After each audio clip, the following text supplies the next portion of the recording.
चुनावी साल में बिहार अपने विकास की यात्रा को भी तलाश में लगा हुआ है। ये यात्रा क्या पदयात्रा से होकर गुजरेगी या तमाम रैलियों के बीच बिहार को लेकर जो बड़े ऐलान हो रहे हैं, उस यात्रा में बिहार अपने विकास की तलाश करेगा। भविष्यवाणियां भी हो रही हैं, जिक्र इस बात का भी हो रहा है कि बिहार को हम बदल देंगे। क्या पलायन रुक जाएगा? नौकरी की बात हो रही है, साथ साथ महिलाओं के उत्थान की भी बात हो रही है। लेकिन इन सब के बीच जिक्र इस बात का भी कि लगातार दिल्ली से बिहार जो घटनाक्रम है वो बढ़ता दिख रहा है। बड़े नेताओं का आगमन और इन सब के बीच बड़े ऐलान भी बिहार के चुनाव को लेकर जो सरगर्मी है वो तेज कर दी है। वो इत्र हम खोज रहे हैं जिसके बीच हम ये पाए कि आखिर बिहार के विकास की खुशबू कहाँ गुम हो चली थी। इन सब के बीच नमस्कार, आप देख रहे हैं लाइव सिटीज। मैं हूं आपके साथ अभिनंदन द्विवेदी और हमेशा की तरह हमारी सुबह की बुलेटिन सुबह की चाय में आप हमारे साथ देख रहे हैं रवि उपाध्याय सर, वरिष्ठ पत्रकार हमेशा के साथ जुड़ते हैं। सर, स्वागत है आपका। जिक्र आज कुछ अलग तरीके से इसलिए भी क्योंकि पीएम मोदी यानी प्रधानमंत्री नरेंद्र मोदी का आगमन बिहार में होगा और बड़े सौगात की बात की जा रही है। हालांकि ये बीते 2 महीने में दूसरा बड़ा कार्यक्रम प्रधानमंत्री का होगा और उसके पहले हमने देखा किस तरीके से गोपालगंज में अमित शाह भी पहुंचे थे और बड़े ऐलान, साथ साथ तीखे तेवर के साथ लालू यादव पे हमला भी हुआ था। यानी सौगात के बीच हमला पलटवार का भी जो दौर है वो लगातार हम लोग बिहार चुनाव में देख रहे हैं। लेकिन खास है रवि सर की आज प्रधानमंत्री मोदी जो है मधुबनी में रहेंगे, करोड़ों की सौगात की बात की जा रही है। कैसे देख रहे हैं आप इन सब चीजों ये को? देखिए, प्रधानमंत्री नरेंद्र मोदी जो अनंतनाग के पहलगांव में जो जी। दुखद घटना हुई, जी। उसके बाद वह बिहार आ रहे हैं, विदेश दौरा रद्द करके आ रहे जी। हैं। तमाम तरह की बात दिल्ली में बैठ करके और पहलगांव की घटना है उस पर उन्होंने पूरा विस्तार से चर्चा की। अमित शाह और तमाम बड़े कद्दावर नेताओं के साथ में जो उनके जी। कैबिनेट में हैं, और एक एक चीज़ का फीडबैक उन्होंने लिया। और हम्म। उसके बाद जो उनका प्रस्तावित कार्यक्रम था जी। मधुबनी में, तो वो उस कार्यक्रम में भाग लेने के लिए आ रहे हैं। और वह कई योजनाओं को, बिहार को एक कहा जाए तो सौगात देंगे। और देखिए, सौगात तो देंगे ही देंगे और कड़ा तेवर भी उनका दिखाई जी। पड़ेगा आज। जो अनंतनाग में, जो पहलगांव में जो दुखद घटना हुई है, हम्म। कई लोगों की नृशंस मने जो जी। हत्या हुई, हत्या हो। जी। तो इस वहां से वह मैसेज भी एकदम देंगे पड़ोसी मुल्क को। और इस तरीके के दांत खट्टे करने की जो बात होती है, हम्म। तो वो नरेंद्र मोदी उसके लिए जाने भी जाते हैं। और वो जी। कतई बर्दाश्त नहीं करेंगे इस तरीके की। देखिए, जम्मू कश्मीर में धारा 370 भी हटाया गया। हटाया गया। उसके बाद से जिस तरीके का माहौल शांतिपूर्ण और आम आवाम जो वहाँ पर जा रही थी, जो जी। पर्यटन का क्षेत्र बढ़ा था, विकास हो रहा था, और इस तरीके से पर्यटकों के साथ में किया गया, तो यह कतई नरेंद्र मोदी बर्दाश्त नहीं करेंगे, उनकी बिल्कुल। सरकार बर्दाश्त नहीं करेगी। बिल्कुल। तो इस लिहाज से समझा जाए कि अब कुछ आपको होता हुआ दिखाई दिखाई पड़ेगा वहाँ। पड़ेगा। जी। और लेकिन बिहार में आ रहे हैं तो बिहार के लिए कई सारी परियोजनाओं का शिलान्यास और जी। लोकार्पण करेंगे बिल्कुल। नरेंद्र मोदी। और उसके साथ 4 नई ट्रेन जी। रेलवे लाइन के साथ, रेलवे जी। ट्रैक के साथ, जी। जी। यह एक बड़ी सौगात होगी। और हम्म। देखिए, यह आ रहा है,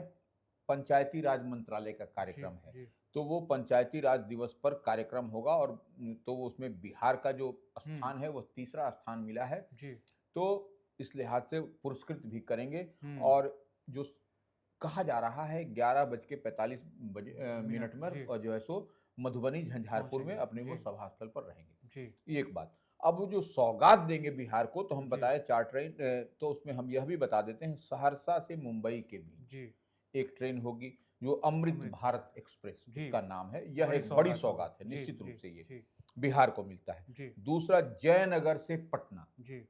राजधानी पटना को कनेक्ट करेगा नमो भारत रैपिड रेल जी। जी। ट्रेन। यह भी एक बड़ी बड़ी सौगात है। सौगात। यह भी जो है सो चुने गिनेस देश में है ये। जी। उसके बाद से पिपरा से सहरसा जी। एवं सहरसा से समस्तीपुर समस्तीपुर। के बीच पैसेंजर पैसेंजर। ट्रेन, जी। यात्री ट्रेन, जी। वह भी एक सौगात होगी। जी। जी। साथ ही 10 लाख से ज्यादा प्रधानमंत्री जी। आवास, जो प्रधानमंत्री आवास की बात ग्रामीण के लिए। योजना का जी। ग्रामीण के लाभार्थियों को जी। वह किस्त, उसके किस्त भी जारी जी। करेंगे। जो माने अलग अलग अलॉटमेंट आता जी। है, वह भी अलॉटमेंट जारी किया जाएगा। यह एक बड़ी बात है। हम्म। तो अब आप इसको ऐसे अगर यदि हम जोड़ें, जी। तो जो प्रधानमंत्री का मधुबनी दौरा होगा, हम्म। वह दौरे में आपको 13,480 करोड़ रुपए की जी। विभिन्न परियोजनाओं का हम्म। शिलान्यास और लोकार्पण करेंगे। बिल्कुल। ये एक बड़ी बात है। बड़ी बात।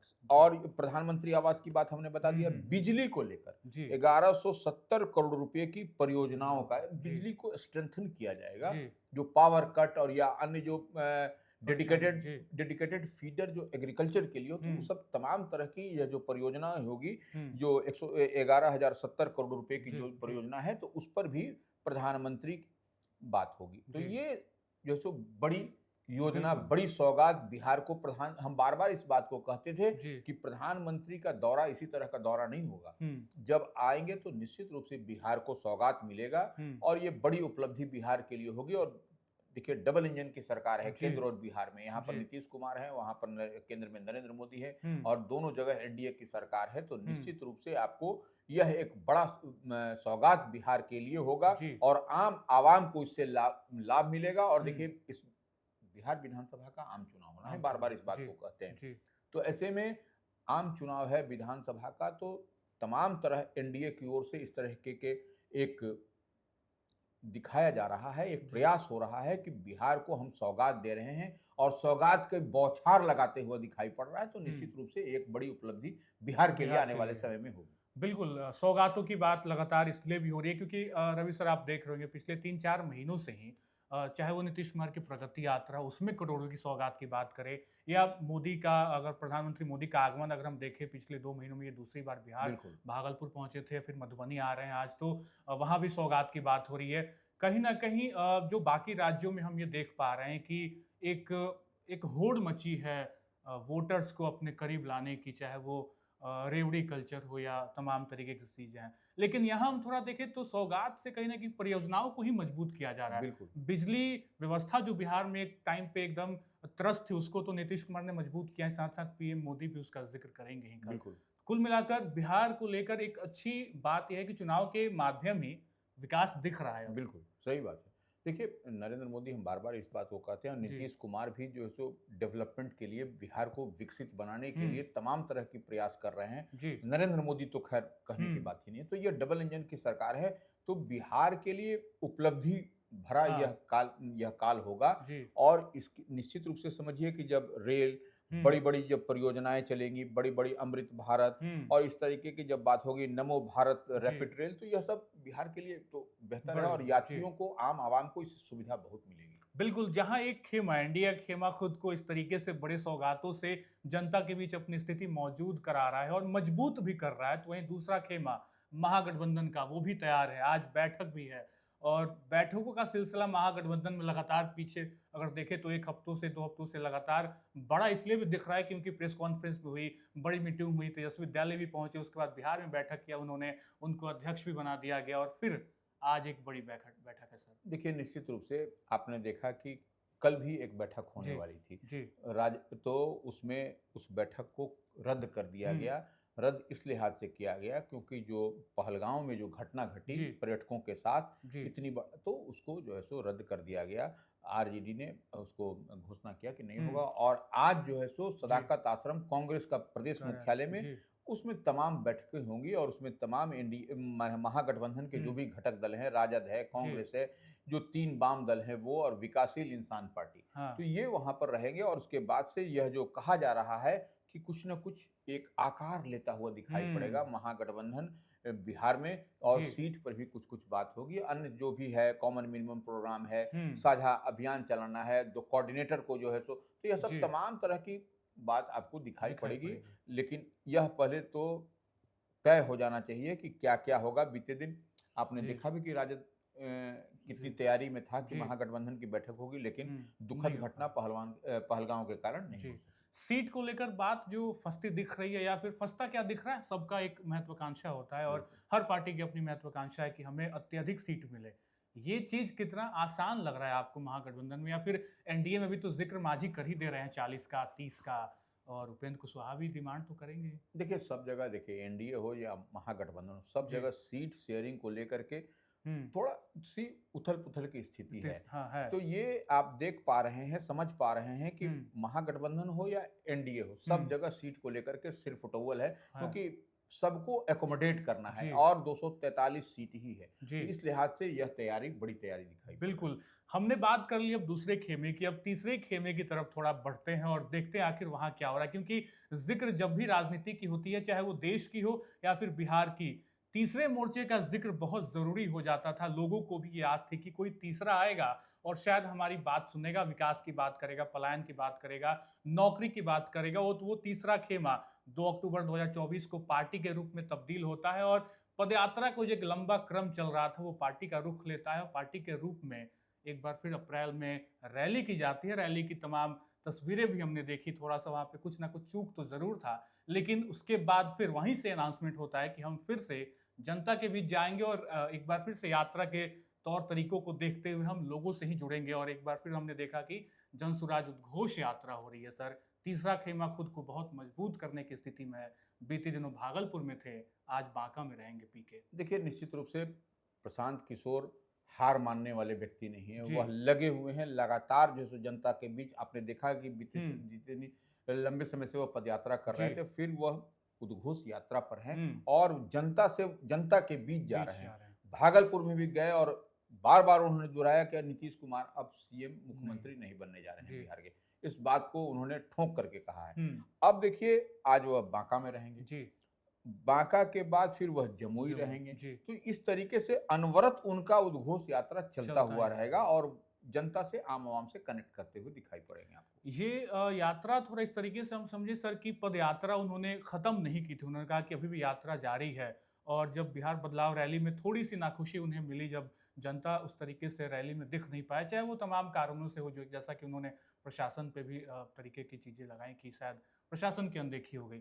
फिर से वो लोगों के बीच जा रहे हैं। लोगों से कनेक्टिविटी बिहार का इतिहास रहा है क्या सर? क्योंकि महात्मा गांधी से लेकर आज पीके की बात हम कर लें, प्रगति यात्रा भी नीतीश कुमार ने कर ली। नीतीश कुमार ने तो अब तक अपने 20 साल के राजनीतिक करियर में 11, 12, 13 तरीके की यात्रा की है। यात्रा से फ़ायदा दिखेगा आपको लगता है? निश्चित रूप से फायदा दिखेगा और देखिए, राहुल गांधी की पदयात्रा हुई थी बीते जी। दिन। आपने देखा कि लोकसभा चुनाव में क्या परिणाम निकल करके आया। हुँ, हुँ। तो निश्चित रूप से प्रशांत किशोर तो इसके जानकार हैं, इसके जी। चुनावी रणनीतिकार रहे हैं और बिहार को समझ भी रहे हैं, एक-एक पल्स को समझ रहे हैं बिहार के। तो निश्चित रूप से उनकी जो यात्रा से लाभ हमको होता हुआ बिल्कुल, दिखाई तो ये पड़ेगा। राजनीतिक यात्रा थी, एक संघर्ष की यात्रा छात्रों के भी थी। बीपीएससी मेंस का ज़िक्र हम कर लें इसलिए क्योंकि बीते दिनों सुप्रीम कोर्ट ने उस यात्रा पे विराम लगा दिया, जहाँ ये ज़िक्र हो रहा था कि परीक्षा को रद्द कर दिया जाए। अब तमाम जो अटकलें हैं, उसको अब हमने विराम का रूप दे दिया। सुप्रीम कोर्ट ने आदेश दे दिया सर, मेंस एग्ज़ाम होंगे अब। देखिए, बीपीएससी की बिहार लोक सेवा आयोग की ओर जी, से जो बीते दिन पीटी का एग्जाम हुआ, तमाम जी। तरह परीक्षाएं हुई, उसमें अनियमितता की बात कही गई। हुँ, लेकिन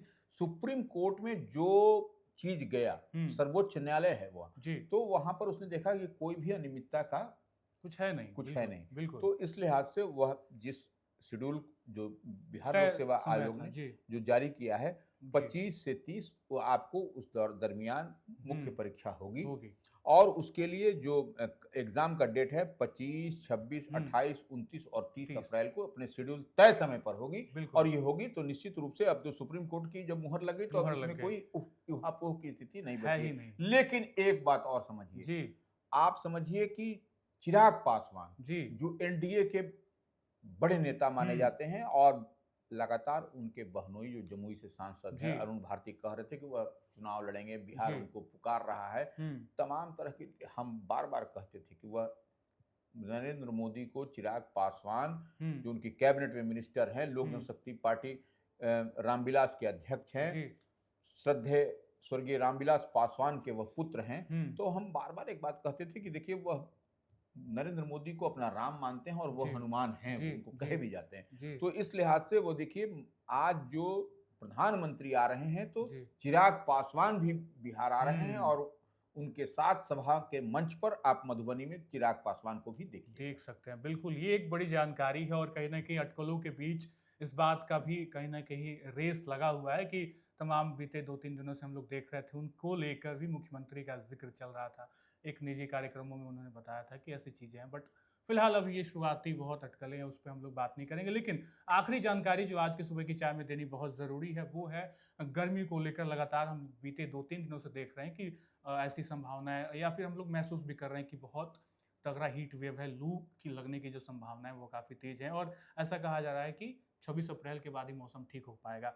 आप कैसे देख रहे हैं सर पूरी तरीके से पटना और शहर के मौसम को? आप जब शहर में निकलते हैं, क्या देखिए, महसूस हो निश्चित रहा रूप है? से बिहार में इन दिनों माने गजब का हीट वेव चल जी। रहा है। एकदम लग रहा है झुलस जाएगा शरीर। हुँ, और इसी लिहाज से जो मौसम जी। विभाग ने अपने पूर्वानुमान में कहा है हुँ, कि 26 अप्रैल से राहत रात के के आसपास। आसार जी, दिखाई पड़ेंगे। तो अभी जी। आपको 26 तक आपको झेलना हुँ, है, जो हुँ। मौसम विभाग का पूर्वानुमान जी, है। जी। तो यह आपको हीट वेव का आम आवाम को सामना करना पड़ेगा अभी। बिल्कुल, तो अगले 24 घंटे हीट वेव और लू की संभावना रहेगी। फिलहाल जिस तरीके से हमने राजनीतिक घटनाक्रम से आपको रूबरू कराया और साथ-साथ गर्मी और राहत की जानकारी भी आपको दी। फिलहाल लाइव सिटीज़ के आज के सुबह के बुलेटिन में बस इतना ही। हमारे साथ वरिष्ठ पत्रकार रवि उपाध्याय सर थे। बहुत-बहुत शुक्रिया सर। बने रहें लाइव सिटीज़ के साथ, मिलेंगे अगले एपिसोड में। तब तक के लिए बहुत-बहुत शुक्रिया।